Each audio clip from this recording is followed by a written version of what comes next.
Team.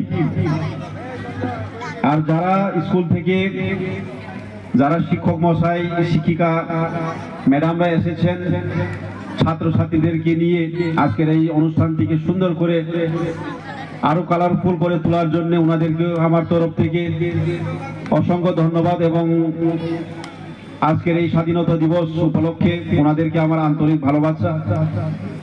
এই গরমের মধ্যে আমার বক্তব্য দীর্ঘায়িত আমি করব না। আমরা জানি এই বছর 79 মানে 79তম স্বাধীনতা দিবস সারা দেশে পালিত হচ্ছে। আমাদের এই অম্বিনগর আর ডি ব্লকের প্রাঙ্গণে আমরাও পালন করছি গর্বের সহিত।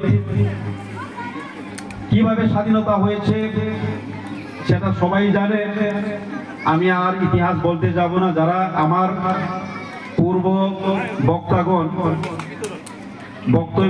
বক্তব্যে তুলে ধরেছেন কিভাবে স্বাধীন হয়েছে। এখন স্বাধীনতা সম্পর্কে যদি ইতিহাস আমি তুলে ধরি তাহলে আর শেষ করা যাবে না। হাইনেবাগে আমি ইতিহাস সারি থাকলিয়া তিনি স্বাধীনতা দিবস উপলক্ষে যতন খাকাহাম হামবাইয়া পারো চিনি দেশ ন চিনি ভারতবর্ষ ন অমহাইকেন বসকাঙ্গব কেব ফাইগৈ কেব ফাতার হাস্তিনি বড় ফাইগৈ চিনি হান শেখ নাইমায়ানা তুই each and every citizen of India প্রত্যেক নাগরিকের দায়িত্ব কর্তব্য দেশকে রক্ষা করা। শুধুমাত্র আমাদেরকে ডিপেন্ড করে চললে হবে না, আমাদের যারা বিএসএফ, যারা পুলিশ, যারা টিএসআর, যারা ইন্ডিয়ান আর্মি তারা তো যথেষ্ট স্যাক্রিফাইস করছেন, কষ্ট করছেন, দেশের জন্য লড়াই করছেন, দেশটাকে প্রোটেকশন করছেন। এরপরেও আমরা যারা সাধারণ নাগরিক, যারা ছাত্র ছাত্রী সবারই একটা দায়িত্ব আছে দেশকে রক্ষা করা।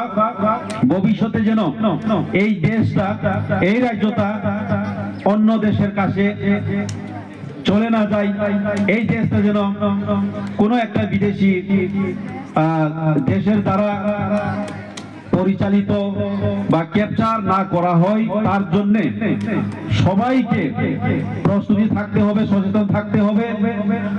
অবশ্যই আজকে স্বাধীনতা দিবস উপলক্ষে আমরা আনন্দ উপভোগ করব, সবাই আনন্দে থাকব এবং যারা যারা স্যাক্রিফাইস করেছেন, যেমন আমাদের জাতির জনক মহাত্মা গান্ধী, নেতাজি সুভাষচন্দ্র বলুন, ক্ষুদিরাম বসু বলুন, যারা যারা দেশের জন্য শহীদ হয়েছেন তাদের প্রতি একটা শ্রদ্ধা থাকবে আমার ব্যক্তিগত তরফ থেকে এবং আমাদের অম্বিনগর অন বিহাফ অফ আমার অ্যাসেম্বলির পক্ষ থেকে ওনাদের প্রতি শ্রদ্ধা থাকবে।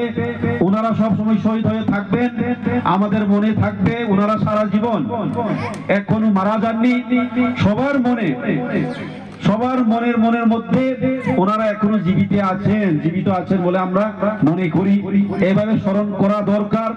শুধুমাত্র স্বাধীনতা দিবসেই ওনাদেরকে স্মরণ করা ঠিক না, প্রত্যেক বছর প্রত্যেকবারেই ওনাদের সম্পর্কে আমাদের শ্রদ্ধা থাকা দরকার এবং ওনাদের প্রতি একটা স্মরণীয় করা দরকার। তাই আমি আর দীর্ঘায়িত করছি না। সবাইকে আবারও নমস্কার এবং এই যে 79তম স্বাধীনতা দিবস উপলক্ষে আমার ব্যক্তিগত তরফ থেকে সবার প্রতি শুভেচ্ছা রইল, ভালোবাসা রইল। বন্দে মাতরম, ভারত মাতা কি জয়।